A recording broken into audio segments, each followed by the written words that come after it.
오늘 아침 일라디오. 안녕하십니까. 오늘 아침 일라디오 아나운서 오승원입니다. 올봄 농가에서 이상 고온 현상에 이어서 대규모 냉해 피해가 발생했는데요.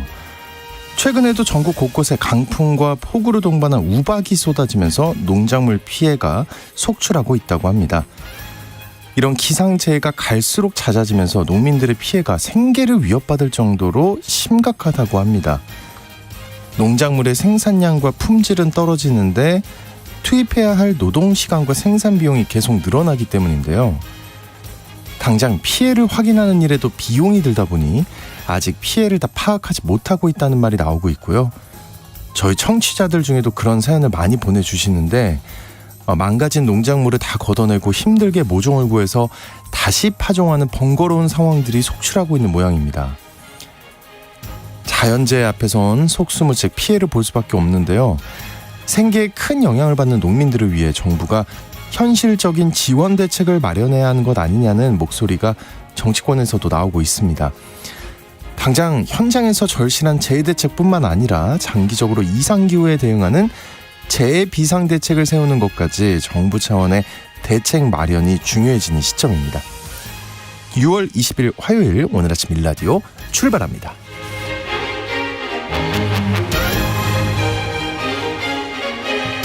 네, 오늘 아침 일라디오 이 시간은 물론 KBS 일라디오의 모든 프로그램은 유튜브 KBS 일라디오 공식 채널이나 모바일 콩 어플리케이션을 통해 실시간으로 함께 하실 수 있습니다. KBS 일라디오 채널 구독과 좋아요, 댓글 많이 부탁드리겠습니다.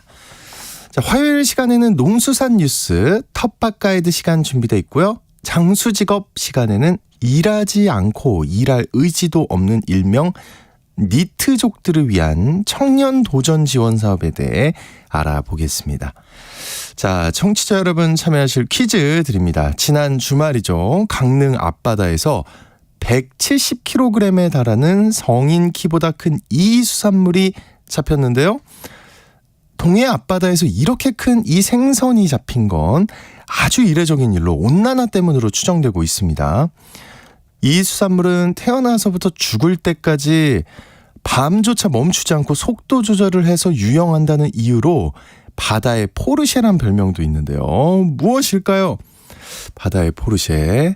네, 제가 이 수산물을 실제로 스쿠버 다이빙을 하다 만난 적이 있는데 딱 맞는 별명이에요. 고급 횟감인 4글자입니다. 4글자예요. 2글자 아닙니다. 참치로 불리기도 하죠. 정답과 텃밭 가이드 시간에 궁금한 질문들이 있으면 보내주시죠.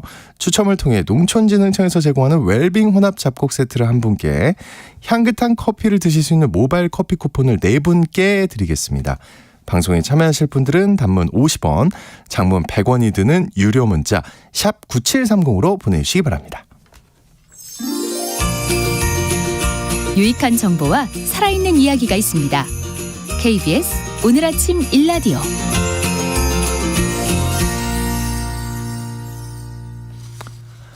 네, 농수산 뉴스 시간입니다. 후쿠시마 원전 오염수 방류를 앞두고 일본에서 방류 처리 시설에 대한 시험 운전에 들어갔다는 소식이 전해졌는데요. 농어민신문의 이진우 기자와 이 소식 살펴보겠습니다. 안녕하십니까? 예, 안녕하십니까? 네, 일본이 후쿠시마 원전 오염수 방류를 위해서 시험 운전에 들어간 상황에서 정부가 국내산 수산물의 안전성을 적극 홍보하고 나섰다고요. 그렇습니다. 지난 12일입니다. 일본이 원전 오염수 방류를 위한 설비 시험 운전에 들어갔는데요. 네. 그날 해양수산부에서는 대국민 소통 교육 브리핑을 했었고요. 그리고 또 지금은 구조증실 주관으로 주말을 제외하고 매일 1일 브리핑을 열고 있습니다. 이게 정부 이야기 핵심은 우리 수산물과 바다는 안전하다 이런 건데요. 그럼에도 불구하고 소비 위축이 우려되면서 국내 수산물을 둘러싼 위기감은 고조되고 있습니다. 네, 원전 오염수 방류에 대한 정부 대책이라는 게 지금 우리 수산물은 안전하다 이걸 알려서 소비가 감소되지 않도록 하겠다는 거겠죠? 그렇습니다. 일본에서 시운전에 들어간 날 12일에 진행된 해수부 브리핑이 있었는데요. 당시 송상근 해수부 차관이 브리핑을 했습니다. 요약을 해드리면은 우리 해역과 국내 수산물 안전하다. 안심하고 드셔도 된다. 절대 부적합한 수산물이 국민 식탁에 오르는 일이 없도록 하겠다. 이렇게 이야기하면서 해수부가 지난 2011년 이후에 약 3만 건의 수산물 방사능 검사를 진행해 왔고 국내 기준이 국제 기준보다 한 10배 정도 엄격하지만은 그간에 단 한 건의 부적합한 수산물도 없었다. 이렇게 이야기했습니다. 네, 일단 안전하다고 설명을 했는데 그래도 이렇게 안심하고 수산물을 먹을 수 있는 건 좀 다른 문제 같은데 어떻습니까? 그렇습니다. 이게 환경운동연합이 리서치 뷰에 의뢰해서 5월 19일부터 22일까지 진행한 조사가 있는데요. 네.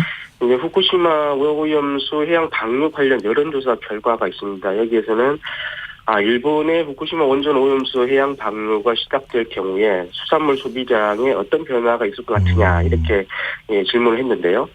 총 1,000명 중에 72%가 소비를 줄일 것이라고 답했고요. 이 중에 매우 줄이겠다 이런 답변도 54.3%나 됐는데 이게 안전성을 홍보한다고만 해서 소비 감소가 최소화될지 의문이 드는 대목입니다. 또 다른 내용도 설문조사를 했다고요? 그렇습니다. 이 후쿠시마 원전 오염수 방류 찬반에 대해서도 물었는데 이 질문에는 85.4%가 반대했고요. 또 후쿠시마 오염수 안전성에 대한 일본 정부의 주장에 대해서는 79%가 불신했습니다. 또 처리 방안에 대해서는 78.3%가 지상의 처분 시설에서 장기 보관을 하라 이런 게 있었고요. 또 국제해양법재판소에 대해서 제소에 대해서는 75.4%가 찬성 입장을 나타냈습니다. 한국 정부의 우리 정부의 대응에 대한 평가에서는 64.7%가 잘못하고 있다 이렇게 또 답변을 하기도 했는데요. 이 설문조사는 전국 만 18세 이상 성인 남녀를 대상으로 총 1,000명이 답을 했고요. 표본 오차는 95% 신뢰 수준의 플러스 마이너스 3.1%포인트입니다. 네.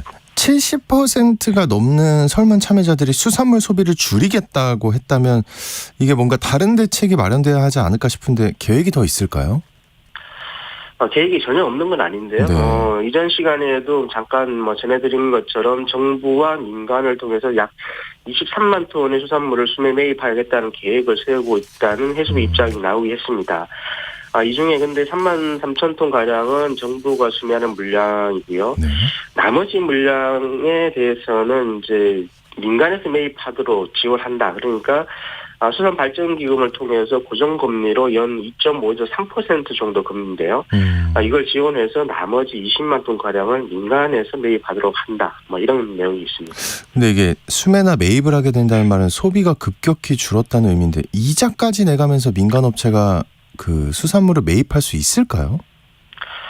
그래서 이게 저도 이제 궁금해서 물어봤는데요. 네. 해수부에서도 조금 머리가 아픈 것 같습니다. 왜냐하면은 말씀하신 것처럼 소비 위축이 발생하면 이 수매가 이루어지는 거고요. 그리고 또 제일 먼저 타격을 입는 것으로 예상해 볼 수 있는 게 횟감으로 사용되는 화로유인데요. 예. 근데 이거를 매입한다는 말은 살아있는 것을 매입을 해서 죽은 혹은 냉동된 가격을 판매해야 한다는 건데 매입자 입장에서는 손실이 이만저만이 아닐 것 같기 때문입니다. 그러니까요. 그리고 또 안 먹겠다고 그렇게 얘기들을 하는데 사람들이. 그렇습니다. 네, 그럼 정부가 손실을 좀 보전해줘야 하지 않을까요? 그래야만 민간에서 매입에 나설 것 같은데 어떻습니까? 네, 근데 이게 민간이 이렇게 매입을 함으로써 발생하는 손실을 정부가 보존해 줘야 하는 건 아니냐 이런 질문에 네. 대해서는 명쾌하게 답을 하지 못하는 상황이고요. 특히 이제 후쿠시마 원전 오염수 방류에 따른 손실보상금 제도나 손실 보상을 골자로 하고 있는 특별법 제정에 대해서는 정부가 신중하게 접근해야 한다. 이런 입장입니다. 아직 이제 발생하지도 않은 피해를 미리 기정사실화해가지고 제도를 만들 필요는 없다. 이런 것 같은데요. 그러니까 우리 수산물의 안전성을 충분히 알리면 급격한 소비 감소는 없지 않겠느냐. 이게 정부의 입장인 것 같습니다. 이런 가운데 지난주에 어민과 생산자 단체에서 대국민 호소문을 발표했다고요. 그렇습니다. 노량진 수산시장에서 8개 수협과 한국수산업경인중앙연합회 그리고 노량진 중도매인 협동조합 그리고 한국소비자연맹이 참여한 가운데 우리 수산물 지키기 운동본부 발족식이 있었습니다. 이 운동본부는 이 발족식과 함께 우리 수산물을 안심하고 좀 소비해달라 이런 내용의 대국민 호소문을 발표하기도 했는데요. 이들은 호소문에서 우리 수산인들은 누구보다 일본의 원전 오염수 해양 방류를 반대한다면서도 일본 원전 오염수 해양 방류와 우리 수산물의 안전성을 연관짓는 것도 단호히 또 거부한다. 이렇게 또 밝히게 됐습니다. 네, 이거를 그러면 어떤 의미로 받아들여야 할까요? 이게 일본의 후쿠시마 원전 오염수 방류와 우리 바다에서 이제 생산되고 잡히는 수산물의 오염을 등치시키지는 좀 말아달라 이런 내용이라고 보시면 될 것 같습니다. 그러니까 안전을 최우선으로 수산물을 공급을 하고 있고 또 할 테니 너무 걱정하지 마시라는 것인데요. 네. 이들 단체는 호소 말미에 전국 수산인들은 국민의 건강과 안전을 최우선으로 수산물을 공급해 나가겠다는 약속을 굳게 하겠다 이렇게 네. 이야기를 하고요. 국민 여러분께서도 안심하고 수산물을 좀 소비를 하는데 좀 나서 다 달라 이렇게 또 했는데요. 이 내용만 보더라도 얼마나 좀 답답한 심정일지 미뤄 좀 짐작이 가는 대목입니다. 네. 또 해수부가 해양 방사능 수산물 안전 Q&A 코너 운영에 들어간다는 소식이 있는데 이건 어떤 겁니까? 오늘부터 일주일간 시범 운영을 거쳐서 해양 방사능 수산물 안전 Q&A 코너를 개설해서 운영에 들어간다고 이제 밝혔는데요. 네. 해수부 홈페이지에 접속을 해서 이게 이와 관련된 뭐 궁금한 내용들 이런 것들을 올려서 이제 물어보시면 네. 관련 담당자가 답변을 해주는 그런 코너라고 합니다. 네, 알겠습니다. 농수산 뉴스 오늘 한국농어민신문의 이진우 기자와 함께했습니다. 오늘 얘기 고맙습니다. 감사합니다.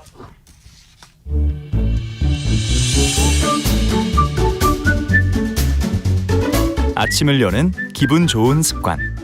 KBS 오늘 아침 1라디오.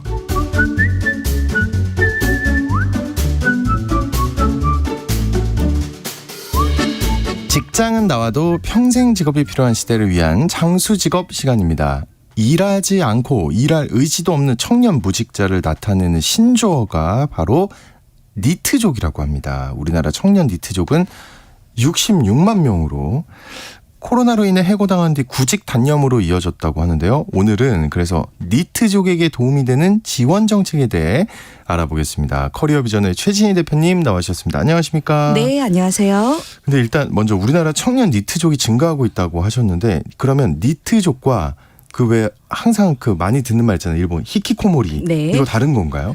언뜻 보면 비슷할 것 같지만 다르긴 다릅니다. 왜냐하면 취업을 하지 않는다는 점에서는 니트족과 히키코모리가 비슷하지만 니트족은 일을 하지 않고 일할 의지도 없고 뭐 교육이라던가 아니면 고용이라던가 훈련 이런 것들을 모두 거부하는 청년을 말하는데요. 네. 일할 의지는 있지만 일자리를 구하지 못하는 실업 상태인 네. 실업자나 아니면 아르바이트생들하고는 뭐 아르바이트생 우리가 프리터족, 프리랜서들 이런 사람들하고는 좀 구별이 된다라고 보시면 될 것 같습니다. 니트족은 취업은 포기는 했지만 그래도 친구들은 만나고요. 지인들도 만나고 사회생활 합니다. 다만 취업을 포기할 뿐인 거예요. 네네네. 할 일은 다 합니다. 나름 네. 바쁩니다. 그러네요. 취업 말고. 네네네. 네. 나름 바쁩니다. 네. 그런데 이런 인간관계에 있어서나 사회성에 있어서나 이런 게 크게 문제가 되지는 않아요. 사실 취업 말고는. 그런데 히키코모리 같은 경우에는 취업도 포기했지만 주변에 있는 사람들조차도 아예 만나지도 않고 인간관계도 단절이 되고 홀로 은둔 생활을 한다라고 보시면 될 것 같아요. 그런 의미에서는 조금 다르다라고 할 수가 있고요.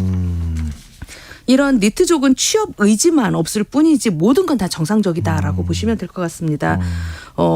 이 니트족이 악화되면서 히키코모리가 될 가능성이 너무 높은 거죠. 그러니까 니트족이 악화되면 네. 이 기간이 너무 길어지면 혼자서 은둔하는 생활로 점점 변화를 하는 거예요. 그래서 히키코모리가 된다라고 하는 거고 나름대로 이렇게 니트족 생활이 위험한 건 그런 뭔가 오랜 생활을 이렇게 은둔을 하다 보면 우리가 최근에 사회적인 이슈가 되는 문제들 이런 네, 것들이 네, 다 뭔가 취업에 대한 스트레스, 실업 기간이 길어지고 니트족 상태에서 히키코모리가 되는 단계.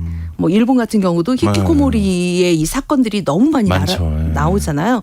그래서 일본도 그런 히키코모리를 방지하기 위한 그런 정책들이 조금 네. 많이 나오고 있습니다. 물론 이제 니트족으로 오래 있다고 해서 무조건 뭐 히키코모리가 된 건 아니지만 그렇죠. 그럴 가능성이 좀 있다. 네네. 네, 그러니까 좀 정부에서 관심을 가져야 된다. 네. 이런 말씀인 것 같은데 우리나라 청년 니트족 수가 점점 더 늘고 있다고 하셨는데 어느 정도로 봐야 되나요? 우리가 OECD 기준 맨날 이렇게 하는데요. 네. OECD 기준 주요 국가 중에 청년 인구 대비 니트족 비중이 가장 높은 나라는 터키입니다. 터키예요. 예, 1위가 터키고 2위가 멕시코인데 3위가 우리나라예요. 너무 안타깝죠. 진짜 말도 안 되는데. 네. 사실 저는 니트족이고 이제 히키코모리가 워낙 일본에는 많다고 하니까 일본이 우리보다 훨씬 더 니트족이 많은 줄 알았어요. 네, 근데 아니에요. 알고 보니까 통계적으로 봤을 때는 우리나라 니트족이 일본보다 훨씬 더 몇 배나 좀 많은 그 숫자를 차지하고 있습니다. 네, 네.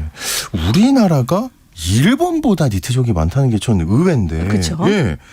그 일본 히키코노미가 문제가 되고 있다 이런 기사 진짜 많이 봤거든요. 네네. 그래서 당연히 저는 일본이 한국보다 니트족이 많을 줄 알았는데 왜 그럴까요? 이게 왜 차이가 나죠?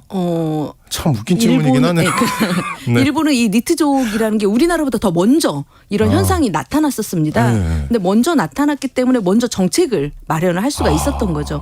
우리가 이제 조금 정책적으로 일본보다는 늦게 이 정책을 펼치고 있다 보니까 그런 현상이 이렇게 숫자적으로 봤을 때는 일본보다 우리가 많아 보이게 된 거죠. 네, 네, 네. 일본은 중등교육 단계에서부터 학교와 기업이 실적 관계로 묶여서 졸업 전에 취업이 이미 결정된 그리고 이제 오래된 전통을 유지하고 있기 때문에 각 부처별로 이런 진로 교육이 아주 활성화가 잘 돼 있습니다. 그래서 일본 같은 경우 예전에 저도 이제 한 90년대 초반에 일본을 간 적이 있었는데 그때 대학생들이 너무 열심히 공부하는 거예요. 그 당시에 우리나라 대학생들은 막걸리 교정에서 막걸리 먹고 수업 들어가고 막 이런 시대에 네. 정말 대학만 가면 모든 게 다 해결될 그렇죠. 것처럼 맨날 그렇게 얘기했죠. 네, 그리고. 대학만 가봐라 이랬는데 그 당시에 저는 일본을 봤을 때 아니 대학생이 저렇게 열심히 공부를 해? 이걸 했는데 그때 그 일본에서는 그 취업난 때문에 이런 현상들이 미리 나타났던 거죠. 그래서 그런 정책들이 이렇게 다 나왔던 거고요. 그렇게 그걸 한번 겪고 나니까 일본에서는 그러면 이제 맞춤 형식으로 하고 직업 교육도 중학교 때부터 하고 이런 정책들을 미리 많이 펼쳤던 것 같습니다. 이렇게 일본은 니트족 비율이 세계적으로 정말 낮은 편에 비해서 우리나라는 좀 많이 높게 나타나고 있습니다. 근데 그 일본 말고요. 다른 나라도 니트족이 있을 거 아니에요. 세계적인 설마. 겁니다. 니트족은 세계적인 이 현상이에요. 우리나라 있는 게 아니라 모든 세계적으로 젊은 청년들이 지금 다 불황을 겪고 있기 때문에 이런 현상들을 보인다라고 보시면 될 것 같습니다. 다른 나라들은 어때요? 그럼 어떤 정책이 있어요, 그러면? 미국 같은 경우는 단절 청년 이렇게 단절 청년에 대한 지원 정책을 펼치고 있고요. 그리고 독일 같은 경우도 청년 니트 정책은 졸업과 연결이 되는 그래서 독일 같은 경우는 우리가 뭔가 직업 훈련하고 잘 연계가 돼 있습니다. 그래서 졸업과 동시에 직업 훈련하고 연가되고 훈련이 마치면 또 취업까지 연계되는 이런 과정들을 다 갖고 있기 때문에 우리가 교육 사슬 프로그램이다 이렇게 독일은 이게 좀 잘 돼 있는 편입니다. 중학교 때부터 아예 이렇게 본인이 관심 있는 거에 대해서 직접 탐구하고 본인이 직접 훈련 교육도 본인 스스로 다 세우고 이런 게 잘 돼 있는 게 이제 독일 같은 경우고요. 네. 그래도 독일은 청년 니트족이 그래도 있습니다. 그렇게 잘 돼 있어도. 그렇게 잘 돼 있어도. 있습니다. 핀란드 같은 경우는 25세 미만 청년이거나 최근에 졸업한 30세 미만의 청년을 대상으로 해서 실직한 지 3개월 이내에 직장이나 학습 공간, 워크숍 이런 기간에 공간을 제공도 해주고 있고요. 우리나라 같은 경우도 지금 보면 청년들이 이렇게 뭔가 스터디룸이나 이런 걸 무료로 개방을 한다거나 취업을 공부하거나 할 때 정부에서 해주는 무료 대여 공간들도 많이 하고 있습니다. 그런 것들도 이렇게 외국에 벤치마킹해서 하고 있는 거라고 보시면 될 것 같고요. 네, 네, 네. 프랑스는 우리나라보다 조금 더 앞서 있습니다. 2017년도부터 이런 청년 보장제를 도입을 했기 때문에 이 청년들을 위해서 보다 지원을 확대하고 있는 게 이제 프랑스입니다. 우리나라도 다행인 게 이 정책들이 막 생겨나기 시작을 했고 그래요, 지금요? 네, 많이 생겨나고 있기 때문에 이 방송을 들으시는 중장년분들이나 내 자녀가 뭔가 취업도 안 하고 답답하게 막 답답하다 이러시는 분들도 많이 계신 거예요. 잘 들으셨다가 좀 더 용기를 줄 수 있는 프로그램들도 있으니까 자녀분들을 소개해서 그렇게 프로그램에 참여시키면 좋을 것 같습니다. 근데 전 세계적인 현상이네요. 네네네, 그렇습니다. 얘기를 들어보니까. 네. 그 우리나라 청년 도전 지원 사업 지원한다 이런 게 있는데 네. 이런 프로그램에 대해서 좀 얘기 좀 해주세요, 우리나라. 청년 도전 지원 사업은 청년들이 일자리를 구하는 기간이 좀 길어지기 때문에 구직을 포기하잖아요. 네네. 지난주에도 저희가 번아웃, 재취업 네. 번아웃이 왔다 이렇게 했는데 너무 힘드니까 구직을 포기하는데 구직을 포기하다 보면 점점 장기 실업이 되고 그렇게 하다 보면 니트족으로 해서 또 히키코모리가 되니까 그런 사람들이 취업을 포기하지 않도록 뭔가 이 사람들한테 뭐 자신감을 회복시켜 준다거나 구직 의욕을 높여주는 이런 교육 맞춤형 교육 프로그램을 네. 지원하는 사업이 바로 청년 도전 지원 사업입니다. 그러니까 도전하라는 거죠. 사회에 한 번 더 도전해봐. 괜찮아. 막 용기를 주는 이런 프로그램입니다.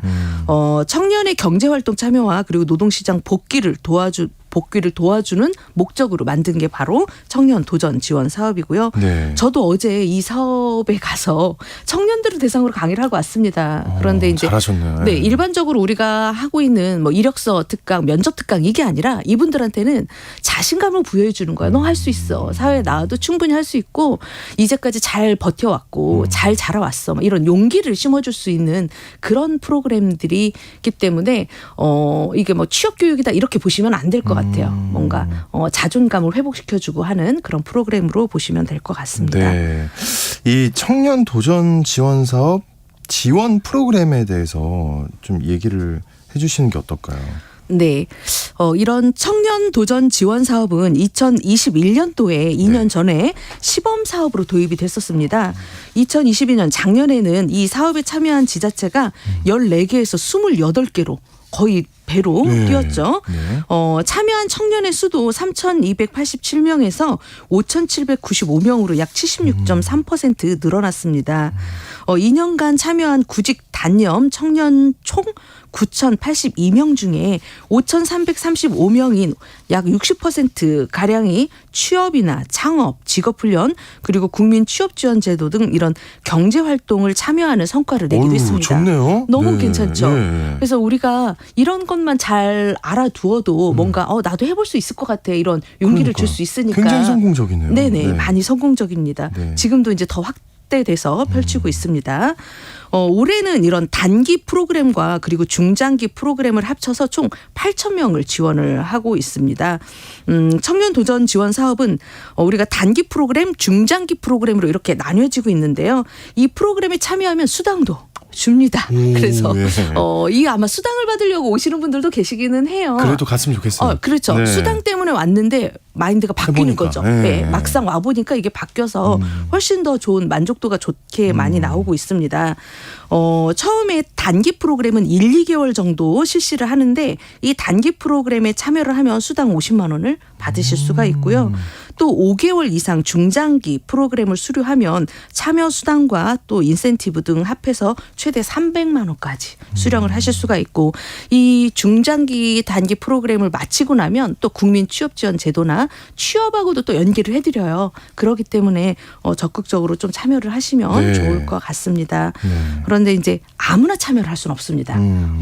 그래 수당 준다니까 나도 가야지 이렇게 생각하시면 안 되고요. 보통 18세에서 34세 정도 네. 그리고 최근 6개월 이내에 취업한 적이 없어야 되는 거예요. 직업훈련 받은 적도 없고 뭔가 아무것도 안 한 상태였어야 되는 거죠. 그런 분들을 사회로 나오게 하기 위한 프로그램이기 때문에 뭐 구직을 단념한 6개월 동안 구직을 단념했거나 그러면 본인이 스스로 자립을 준비하는 이런 청년들 그리고 북한 이탈 청년들 등이 여기에 참여를 하실 수가 있습니다. 네, 지금 말씀하신 청년 도전 지원 사업들이 니트족을 위한 대책이라고 하셨는데 그러면 이미 고립되거나 은둔하고 있는 청년들이 사회로 나올 수 있도록 하는 데 도움이 되는 지원 정책 또 있을까요? 네, 있습니다. 뭔가 심리적으로 불안한 분들이 네, 계실 수도 있잖아요. 혹시 우리 아이가 아니면 내가 좀 심리적으로 뭔가 불안하고 나가고 싶은데 밖에 나가는 게 좀 두렵다 하시는 분들은 청년 마음 건강 지원 사업이 있습니다. 괜찮죠? 마음 건강 지원 사업. 네네네. 네. 복지부에서 하고 있는 사업인데요. 청년 마음 건강 사업은 이러한 뭔가 청년들의 마음 건강에 문제가 있으면 그들을 좀 더 보살피는 뭐 그들의 상담을 좀 도와주는 이런 역할을 하고 있습니다. 심리치료라던가 이런 자살 예방 등 다양한 혜택을 제공을 하고 있고요. 서비스는 총 10회로 이루어져 있고 우리가 8회 정도는 각각 50분씩 매 상담이 이루어지고 있습니다. 그리고 전문적인 심리 상담이기 때문에 받아보시면 훨씬 더 마음이 네, 평온해지고 정말 도움 돼요. 네, 이런 거. 도움이 네. 많이 될 것 같습니다. 친구 만나지 마시고 맞습니다. 네, 네네네. 이런 데 가야 돼요. 네네네. 네, 제가 직접 겪어본 사람으로서.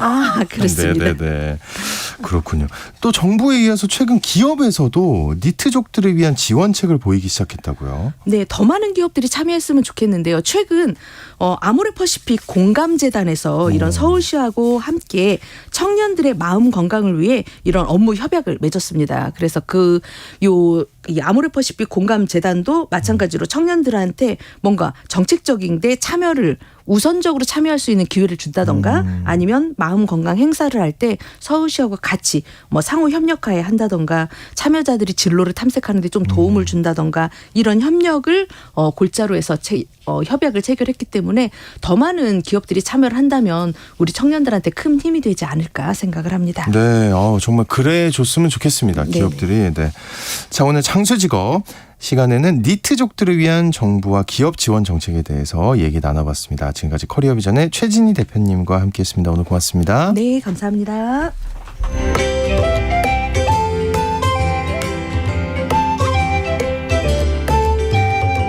상쾌한 하루의 시작. KBS 오늘 아침 일라디오.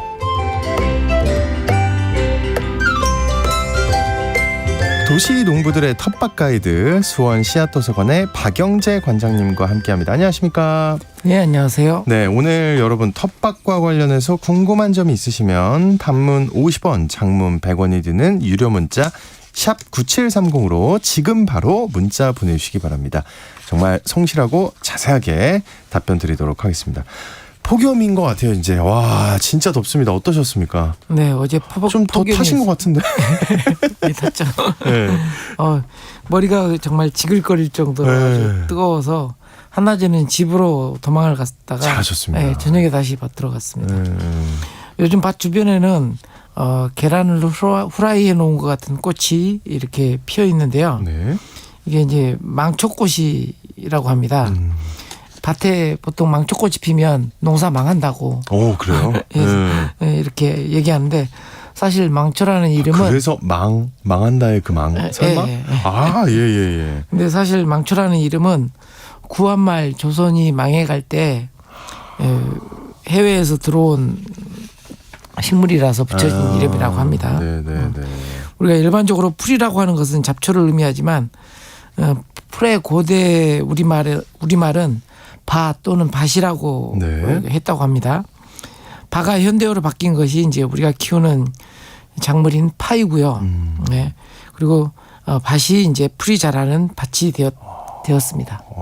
예. 나무와 달리 풀은 잎을 똑바로 세울 수가 있어야 이렇게 광합성을 하기 때문에 성형을 최초로 시도한 식물이기도 합니다. 성형이요? 네, 성형외과 할 때 그 성형? 네 맞습니다. 이게 무슨 얘기예요? 네, 실리콘 성형을 인류보다 먼저 시도했습니다. 오, 예. 네, 잎을 똑바로 세우기 위해서 규산질을 활용합니다. 규산질이 실리콘이거든요. 네.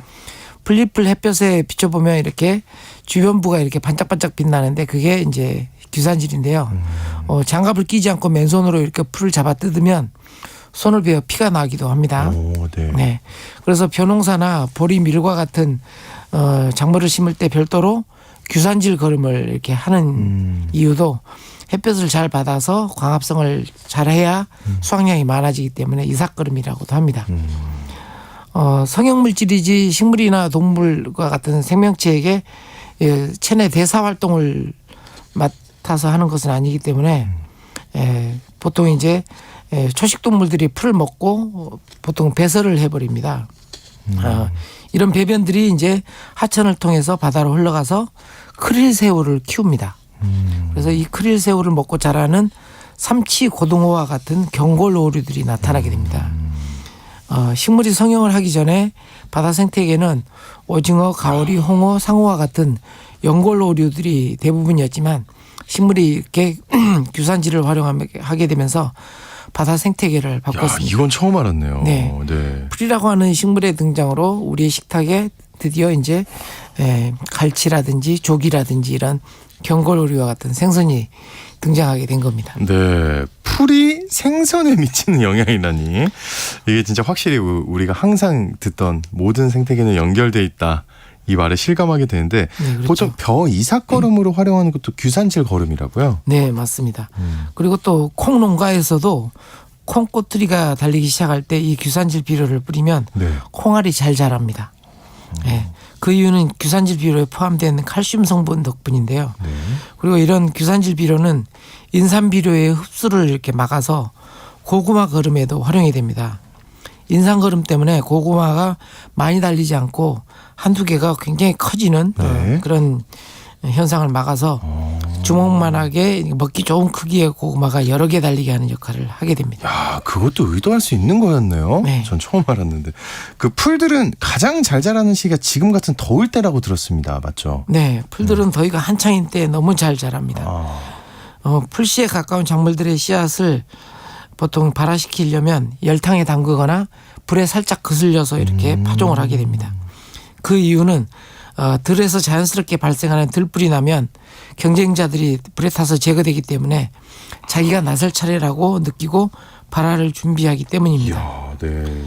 축산을 위해서 이제 사료 작물로를 키우는 농가에서는 이렇게 씨앗을 불에 살짝 거슬려서 발화시킨 후에 파종해서 목초를 키우게 됩니다. 풀을 밭에서 제거해서 맨 땅에 드러내면 그다음 풀들이 자라는 것도 이제 땅이 달궈지기 때문에 자라는 것도 그런 이유고요. 예. 그래서 풀을 제거하지 말고 뽑거나 베어낸 것을 땅에 덮어줘서 햇빛을 가려줘야 풀들이 자라지 않습니다. 사이사이로 풀들이 자라더라도 그늘진 곳에서는 약하게 자라서 다음 풀을 베거나 멜 때 조금 수월해집니다. 이제 감자 캘철인데요. 네. 감자 캐고 난 자리에 다음 작물을 심지 않고 조금 두었다가 심을 경우에는 감자 캐고 남은 줄기를 땅에 덮어줘야 합니다. 그래야 풀의 세력이 약해집니다. 야, 근데 이런 여러 전략이 있는 걸 보면 네. 생명력은 풀이 최고인 것 같습니다. 네. 네. 풀은 생명력이 강해서 새비름의 경우에는 어린 풀을 뽑아서 이렇게 눕혀놓으면 뿌리가 뽑힌 상태에서도 꽃을 피우고 씨앗을 떨구고 나서야 말라 죽습니다. 이야, 뽑아서 눕혀놔도요. 네. 네. 그래서 정말 농부의 기를 죽게 만드는 게 풀의 생명력인데요. 이렇게 기가 죽어 있는 사람을 격려하는 말도 풀 죽지 마. 왜 이렇게 풀이 죽어 있어? 라는 말입니다. 네네. 네, 풀의 생명력처럼 강하게 살라는 격려의 말입니다. 또 한복의 옷깃을 빳빳하게 이렇게 세우는 것도 풀을 먹여 다림질하기 때문이죠. 네. 머리를 지글거리게 하는 더위도 사라지면 더위가 한풀 꺾였다고 말합니다. 더위가 사라지면 더 이상 풀도 새로 생기지 않아 시원한 가을 농사로 접어들게 됩니다. 밭에서 자라는 잡초들과의 전쟁에서 풀 죽지 마시고 더위가 한풀 꺾일 때까지 힘내시기 바랍니다. 네, 맞습니다.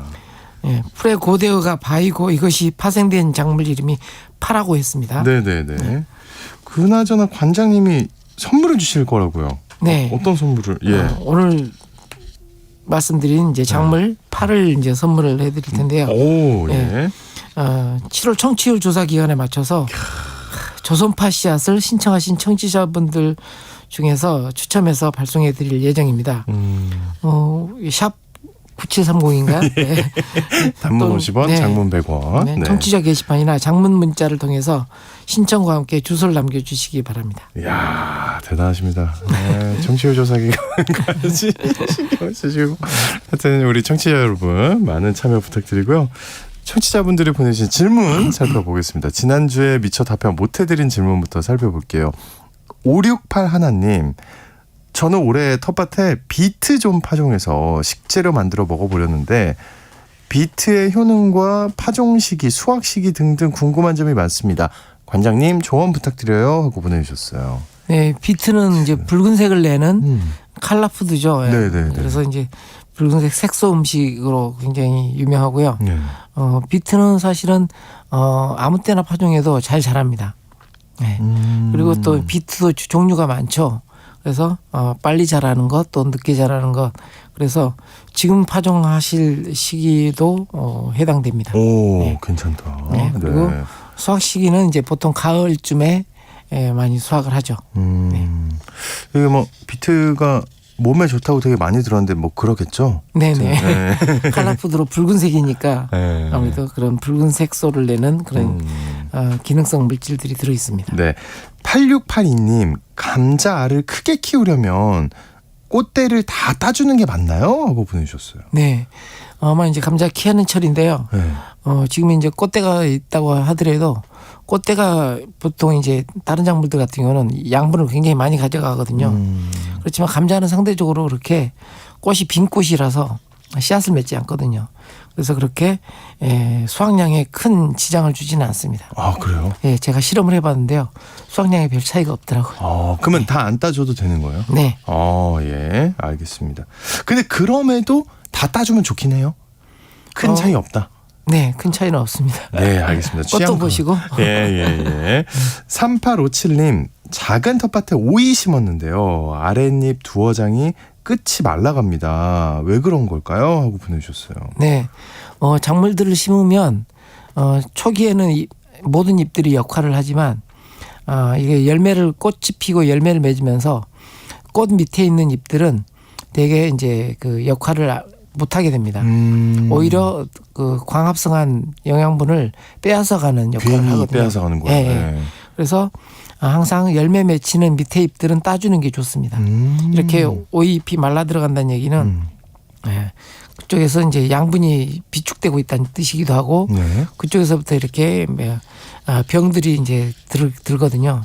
그래서 깨끗하게 따주는 것이 좋습니다. 네. 이거 뭐 아주 심플한데요? 네, 성장을 걱정하지- 위해서도 그렇고 오이가 달리게 하는 데도 그렇고 네. 좋은 역할을 합니다. 네, 그냥 따버리시라고. 네. 4605님, 고추잎에 진딧물이 생겨서 난황류를 만들어서 살포했는데 괜찮을지 걱정입니다. 저희는 주말 농장을 운영하고 있어서요. 오이가 손가락만 하게 크는데 영양 부족이겠죠? 잘 키울 수 있는 방법이 궁금합니다. 하고 보내주셨어요. 네, 진딧물 방제에는 난황류가 도움이 됩니다. 고추잎에요. 네, 계란 노른자로 만들거나 아니면 보통 이제 마요네즈를 이용해서 이렇게 만드는데요. 네. 네, 진딧물에 굉장히 효과가 좋습니다. 좋다. 자주 뿌려주는 게 좋고요. 네. 그리고 오이가 이렇게 손가락만하게 크는데 아마 이제 품종의 문제일 수도 있고요. 그러니까 이제 조선 오이와 같은 오이는 좀 작게 자랍니다.